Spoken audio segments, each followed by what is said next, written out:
Tell me, do you believe the world will ever value you for your hidden virtues? Do you think men will respect your intelligence, your honesty, or your loyalty if you appear poor and powerless? The harsh truth is this society does not honor what it cannot see. The poor man, even if noble, is trampled.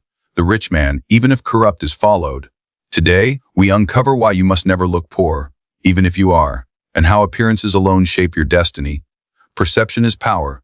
This is the truth men do not wish to face, and yet it governs them more than any law, any religion, or any oath. A man may be honest, intelligent, and loyal, but if he looks poor, if he appears stripped of success, the world will not care for his hidden virtues. For men do not see with their minds, they see with their eyes. They do not weigh substance, they weigh appearances. And appearances decide power. Think of it. When a man enters a room dressed in dignity, with calm confidence and the marks of stability, people rise to greet him. They assume he has achieved, that he is worthy, that he holds strength in his grasp. They do not ask if his wealth is real, if his victories are deserved, or if his heart is rotten. They see only the surface, and the surface rules their judgment. In the theater of life, perception is the stage costume you cannot ignore. Without it, you are invisible, even if your soul burns with brilliance.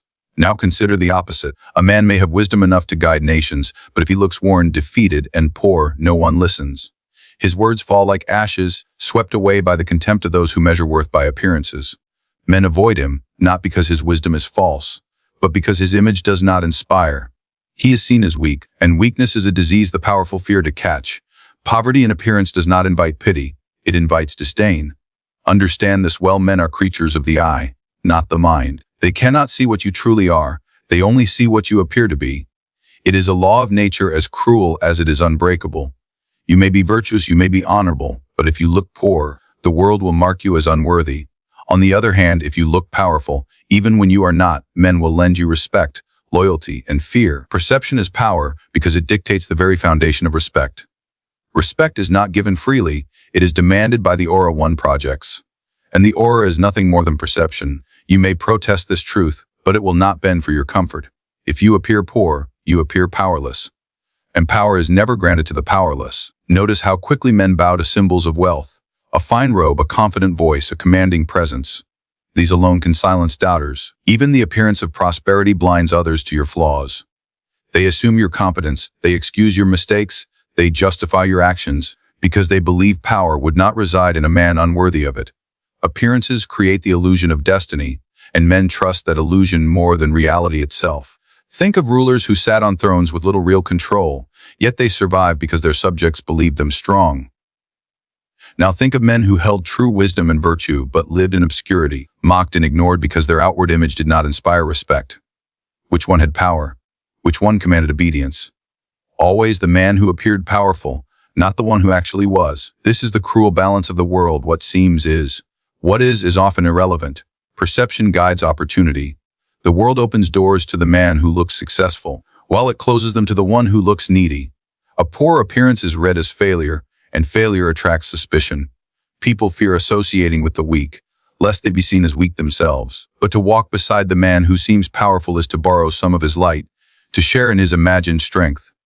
This is why people cling to appearances, not reality. Perception is not only about wealth and coin, but wealth and presence. A man may lack fortune, yet if he carries himself with authority, speaks with certainty, and dresses with dignity, he will be treated as if fortune follows him. Conversely, a man may hold great riches, but if he presents himself timidly, if he looks broken or defeated, others will treat him as though his wealth were already gone. The mind of men cannot separate the image from the truth. The image becomes the truth. The danger of looking poor is not merely that you are ignored, but that you are despised. Poverty of appearance is seen as weakness of spirit. Men assume you have failed, that you lack ability, that you deserve your low state, and once despised, it is nearly impossible to command respect. A man may climb from obscurity, but only by disguising his struggle, only by appearing strong even when fortune does not favor him. To show weakness openly is to hand your enemies the weapon they crave most. You must remember perception moves faster than truth. It does not wait for facts, it does not care for reason. The moment a man looks poor, he is judged as poor, regardless of whether he possesses hidden riches of mind or fortune. The crowd does not investigate, the crowd concludes. Their eyes declare your worth long before your actions can, and once declared, it is almost impossible to overturn. Therefore, perception is power, because it dictates how others treat you, how they speak of you, and whether they grant you opportunities. It decides who will ally with you, who will betray you, who will serve you, and who will trample you. Appearances command obedience where truth is silent, and so long as men are guided by sight rather than thought, perception will always outweigh reality. Respect follows wealth. It does not follow virtue. It does not follow loyalty. It does not follow goodness. Men bow before the appearance of prosperity, even when it is rotten within, and they turn their backs on honesty if it is dressed in rags. This is one of the most merciless laws of human nature. Respect is not earned by what you truly are, but by what men believe you possess. Observe the behavior of society, and you will see this truth repeated endlessly. When a man appears rich, doors open before him without question. He is greeted with smiles, granted privileges, excused of faults. The world bends toward him as though fortune itself had touched his brow. But when a man looks poor, when he seems stripped of wealth, the same world that once praised him now ignores him, even despises him. His words are taken lightly, his presence becomes invisible, his worth diminished to nothing. The same man, the same mind, the same heart, yet transformed entirely by the weight or its absence. Wealth is the mirror through which men see power. Respect flows toward it naturally, as rivers flow to the sea. It is not because wealth makes a man more virtuous, but because men associate wealth with strength, competence, and destiny. They think if he is prosperous, then fortune must favor him. If fortune favors him, then following him is safe. Respect, therefore, is nothing more than the shadow cast by wealth. It is not even necessary that the wealth be real. Often, the mere appearance of prosperity is enough to command respect. A man who carries himself with confidence, dresses with refinement, and projects abundance will be treated as though he were truly rich.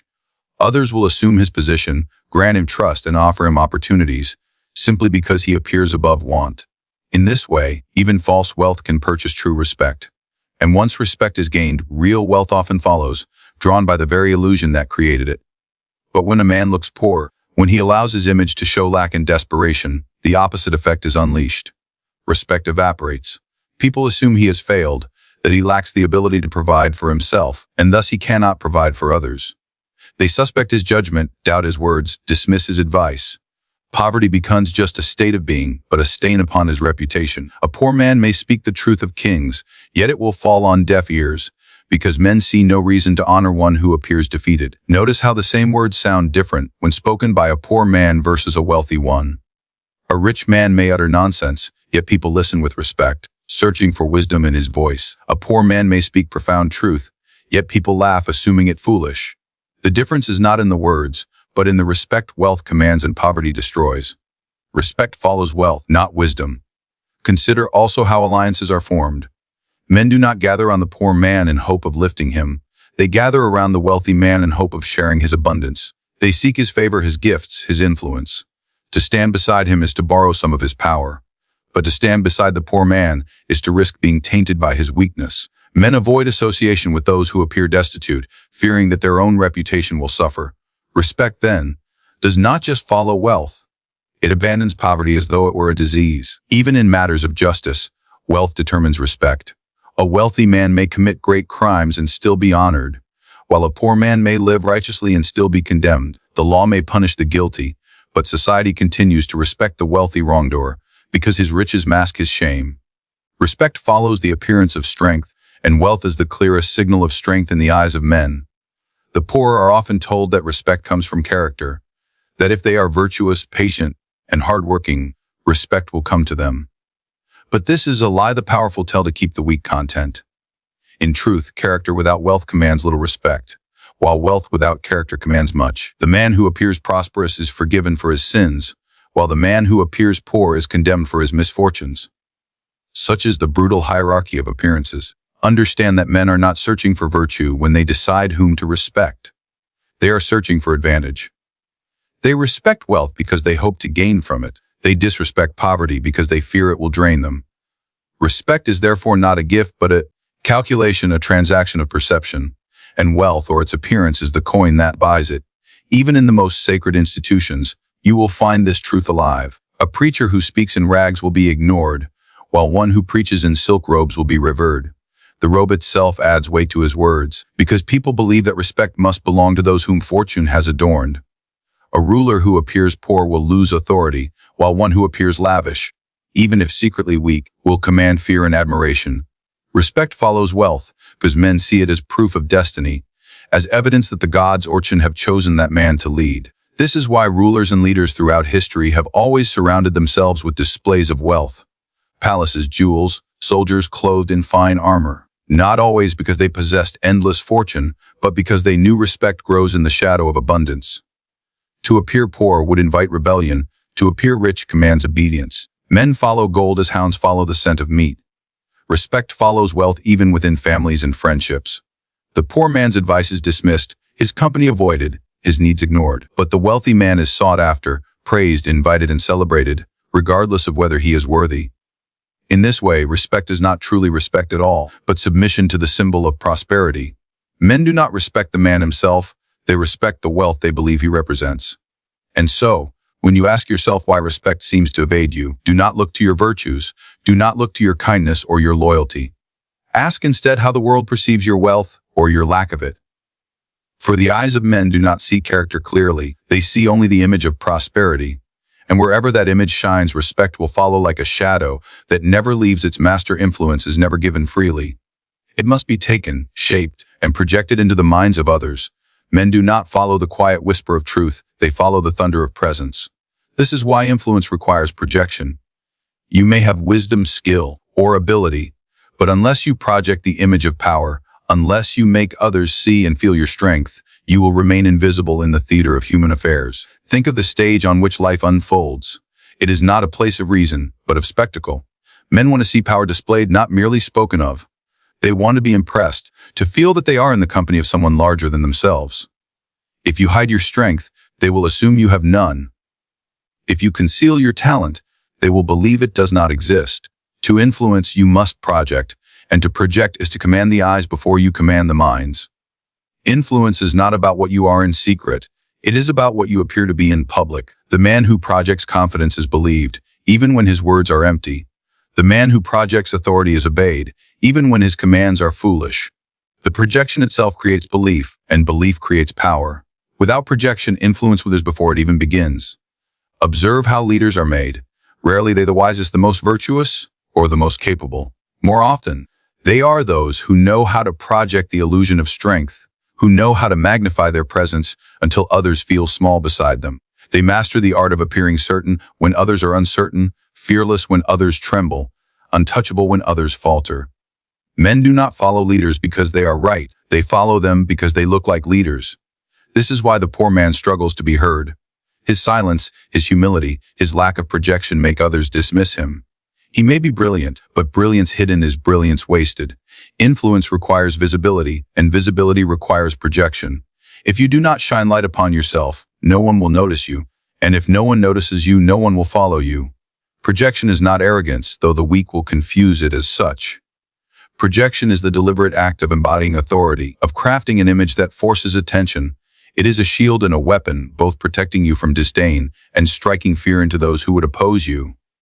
When you project strength, you make others doubt their own. When you project certainty, you erase their hesitation. When you project success, you make others believe in your destiny. Consider the orator who speaks to a crowd. His words may be profound, but if his voice trembles, if his posture is weak, if his eyes avoid the gaze of others, no one will remember what he said. But another man, speaking simple words with force, with clarity, with a commanding presence, will be remembered, followed, even worshipped. Influence is not in the words themselves, but in the way they are projected into the hearts of men. This is why appearances must always be guarded. The moment you appear uncertain, the moment you appear weak, your influence begins to die. Men will no longer trust your strength, and once trust and strength is broken, loyalty evaporates. Projection must be relentless. You must never allow others to see you as desperate, needy, or unsure. For men do not follow those they pity, they follow those they fear or admire. Influence also requires consistency and projection. To project power one day and weakness the next is to create confusion, and confusion erodes respect. Men want to believe in stability, in someone who does not bend with the wind.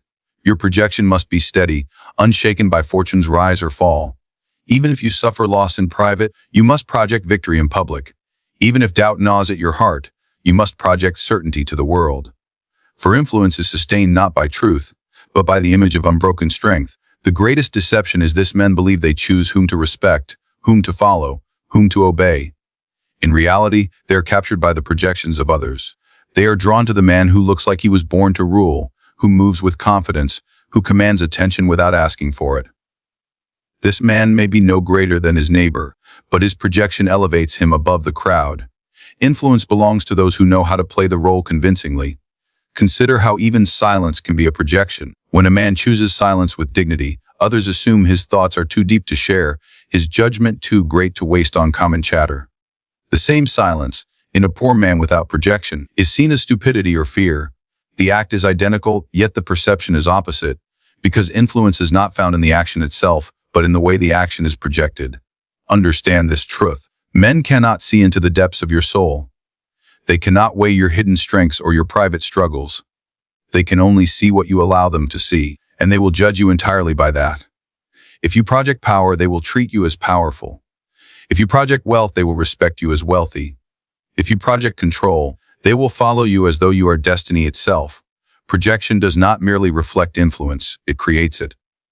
The world does not reward those who hide in shadows, waiting to be discovered. The world rewards those who step into the light and demand to be seen. Influence requires projection, because men must be reminded constantly of your strength, of your authority, of your value. If you leave them to their own judgment, they will underestimate you, because men naturally despise what seems weak. Projection is the art of shaping their judgment before they can shape it themselves. This is why rulers display crowns, soldiers march in uniforms, and leaders speak with grandeur. These are not mere decorations, but instruments of projection. They magnify authority, they create awe, they demand respect. Without them, influence shrinks. With them, influence multiplies, regardless of whether the man behind them deserves it. Men follow what they see, not what is hidden. They follow projection, not reality. And so, to master influence, you must master the art of projection. You must become deliberate in how you present yourself, in how you speak, in how you walk, in how you command attention. For influence is not born in the truth of your abilities, but in the illusion you cast upon the minds of others. And the stronger the illusion, the greater the power it will bring. Authority is fragile. It does not rest solely on truth, nor on ability, nor even on fortune. It survives only so long as others believe in it, and belief is easily broken. That is why the survival of authority requires careful protection, for once authority collapses, it rarely returns. A man may regain wealth after losing it. He may regain allies after betrayal, but when his authority is destroyed, he becomes a shadow of himself, and no mask can fully restore what has been shattered. Authority is not a gift men give because they admire you. It is a recognition they extend because they fear you, respect you, or expect to benefit from you. The moment those three pillars weaken, authority begins to rot. If you appear poor, if you appear powerless, men conclude that you cannot protect them, cannot reward them, cannot command them. And when this conclusion takes root, your authority dies quietly, as loyalty drains away like blood from an open wound. Survival of authority depends on appearances. You must never appear desperate, for desperation is the scent of weakness, and weakness invites attack. You must never appear needy, for need makes men despise you, as they despise beggars who reach for their coin. And you must never appear uncertain, for uncertainty spreads like a plague, infecting all who look to you for direction. Authority does not survive in a man who reveals his fragility. It survives only in the man who cloaks himself in stability, even when storms rage within. Think of the general leading soldiers into battle. His heart may tremble, his mind may doubt, but if his face betrays fear, the army collapses. Authority survives only when it projects unbreakable confidence. The general may lose battles, but if he maintains the image of control, the soldiers will continue to follow him. They will believe in his authority, because he never allowed them to see it waver. Authority is not in the victory itself, but in the perception that you can still command victory. This is why rulers cloak themselves in ceremony, crowns, robes, palaces. These are not luxuries. They are weapons of authority. The splendor convinces the crowd that the ruler is more than a man, that he embodies strength and stability beyond their reach. Even when his power is fragile, the illusion keeps it alive. Remove the crown, strip away the symbols, and he becomes merely another man. Authority dies the moment the projection of greatness fades. Survival of authority also depends on the ability to silence disrespect. When others mock you openly, when they question your power without consequence, your authority weakens. Men respect what they fear, and they despise what they can ridicule. This is why rulers punish rebels swiftly and why leaders strike against even small insults. Not because they fear the insult itself, but because the survival of authority demands that weakness never be seen. Tolerate one act of disrespect, and you invite many more until authority crumbles beneath ridicule. Yet authority is not maintained through cruelty alone. It must also be preserved through dignity. If you lower yourself to pettiness, if you quarrel with men beneath you, you drag your authority down to their level. Authority survives when it remains above, untouchable, unshaken by trivial challenges. A lion does not argue with flies, he simply moves forward, confident in his power. Authority survives when it embodies this same aura of inevitability, when it becomes something men cannot imagine living without. The most dangerous threat to authority is poverty in appearance. When a leader looks unable to provide, when he looks dependent, when he looks diminished, his followers begin to wonder why they should obey him at all. They conclude that he has nothing left to give, that his favor carries no weight, that his punishment holds no fear. Authority tied to wealth must never be exposed as lacking. Even if fortune abandons you, the appearance of abundance must be guarded like a fortress, for the survival of authority rests on the illusion of unbroken capability. Consider how even kings who lost wars managed to preserve their thrones.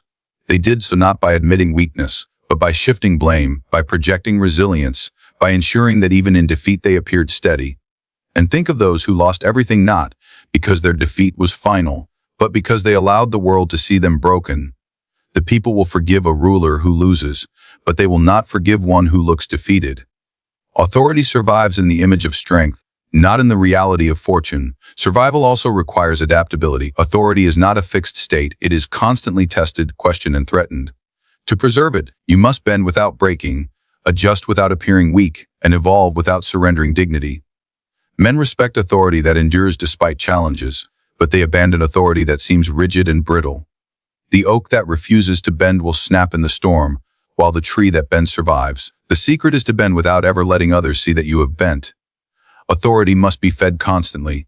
It does not endure on its own. It requires gestures, symbols, and performances that remind others of its presence.